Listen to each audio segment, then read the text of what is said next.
গত 20শে জুন ইংল্যান্ডের বিশেষ করে ইংল্যান্ড এবং ওয়েলসের সুপ্রিম কোর্টে চৌধুরী মঈনুদ্দিন এবং ইংল্যান্ড সরকারের মধ্যে যে চলমান মামলায় একটি রায় দেয়া হয়, সেই রায়কে নিয়ে 21শে জুন সাংবাদিক কনক সারোয়ার অনলাইনে একটি টকশো করেন, যেখানে অতিথি হিসেবে উপস্থিত ছিলেন সিনিয়র অ্যাডভোকেট মোহাম্মদ মহসিন রশিদ।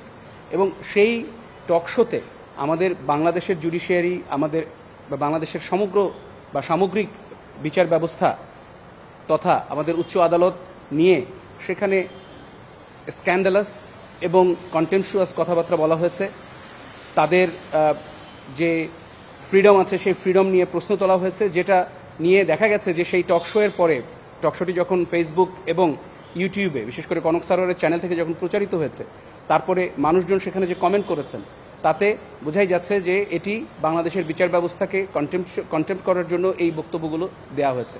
সেই বক্তব্যগুলোর আলোকে আজকে একটি আদালত অবমাননার দরখাস্ত মাননীয় চেম্বার জজ আদালতে নিয়ে আসার পর মাননীয় চেম্বার জজ পুরো বিষয়টিকে বিবেচনার জন্য পূর্ণাঙ্গ বেঞ্চে আগামী 4 জুলাই পূর্ণাঙ্গ বেঞ্চে বিষয়টিকে রেফার করেছেন।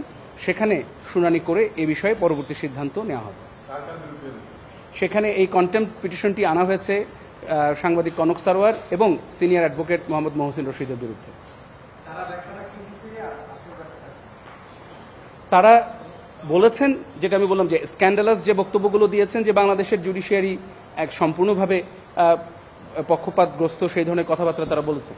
সেই কথাবার্তাগুলোকে আমরা বলছি যে এটা সম্পূর্ণভাবে কন্টেম্পচুয়াস, কারণ এই ধরনের বাংলাদেশের জুডিশিয়ারি সম্পূর্ণ স্বাধীন এবং মুক্তভাবে তারা এই বিচার ব্যবস্থা চলমান রয়েছে সেই জায়গায়। এবং এই ধরনের কোনো বক্তব্য, তারা যে বক্তব্য ব্যাখ্যা দিয়েছেন এই টকশোতে, এই ধরনের কোনো বক্তব্য ইংল্যান্ড অ্যান্ড ওয়েলসের রায়ের মধ্যে কোনো পর্যবেক্ষণ হিসেবে এই ধরনের কোনো বক্তব্য আসেনি। সুতরাং এই আবেদনটি করেছেন শহীদ জায়া শ্যামলী নাসরিন চৌধুরী, শহীদ বুদ্ধিজীবী ডক্টর আলিম চৌধুরীর স্ত্রী। তিনি আবেদনটি করেছেন।